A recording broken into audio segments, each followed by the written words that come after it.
What if I told you one of the scariest moments in Dawn of the Dead isn't a zombie attack, it's an arcade machine? After Roger gets bitten, there's a strange sequence in the mall. He's playing in the arcade, and then suddenly the power shuts off. For a second the screen looks hellish, dead, empty. Then it flicks back on. It feels wrong. Watching the DVD commentary for this movie, George Romero later said himself, "A little of this would have gone a long way. Less of this would have gone a longer way. This sequence is a little too long. Enamored of it." So what exactly is he enamored with? Let's break it down. After Roger's bitten, Dawn of the Dead's tone shifts. The mall becomes quieter. The survivors aren't just surviving anymore, they're consuming. And Roger's dying. But instead of facing it, he's playing games. Or ignoring it. Roger gets bitten during that scene with the truck raid. He's sweating, pale, aggressive, laughing too much, acting manic. This is important. Romero doesn't immediately turn him into a tragic figure. He makes him giddy, childlike, and euphoric. That's denial. He knows he's going to die. But instead of confronting morality, he dives in distraction. Now we hit the arcade. Roger's playing, smiling, he's immersed in his game.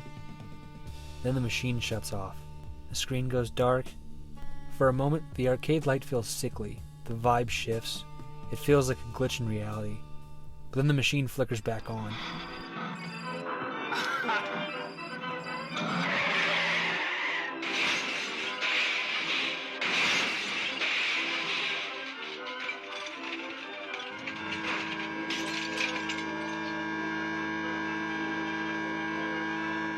This moment represents three things. 1.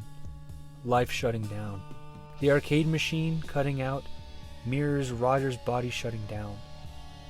He's a failing system. The game stopping is symbolic of his biological clock hitting 0. 2. The illusion of control is collapsing. Arcade games give you control. Points, extra lives, reset buttons, but Roger doesn't get another life. The machine going dark is Romero reminding us this isn't a game. There's no restart. 3. Hell disguised as entertainment. The mall is already a metaphor for consumer purgatory, endless consumption, endless repetition. When the arcade goes dark, the environment feels briefly exposed, stripped of color, stripped of fun, almost hellish. Then it turns back on, like society's rebooting the illusion. Romero was even saying, even in the face of death, we distract ourselves. And he's right for making that assumption. Roughly an hour 20, hour 35, everything slows down because it's hypnotic. Consumer fantasy, escapism, Roger laughing, Peter watching, time passing. Romero loved that tone shift. But here's the thing. The longer it lingers, the more uncomfortable it gets. And that discomfort is the point. Roger isn't just dying physically, he's regressing. The arcade symbolizes infantilization. When faced with death, he retreats into childhood distraction. It's tragic, pathetic, but most of all very human and very well written. Dawn of the Dead isn't really about zombies, it's about denial. The zombies wander the mall because they remember it. They stay because they feel safe. Roger plays games because it feels normal. The arcade shutting off is the world briefly showing us the true face. Empty, powerless, inevitable. Then the lights come on because we'd rather keep playing.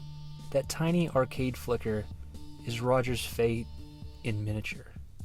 Power on, power off, no extra lives. And Romero might have lingered too long on that sequence, but maybe he wanted us to sit in that denial. Because the mall isn't just a setting, it's a coffin with fluorescent lighting.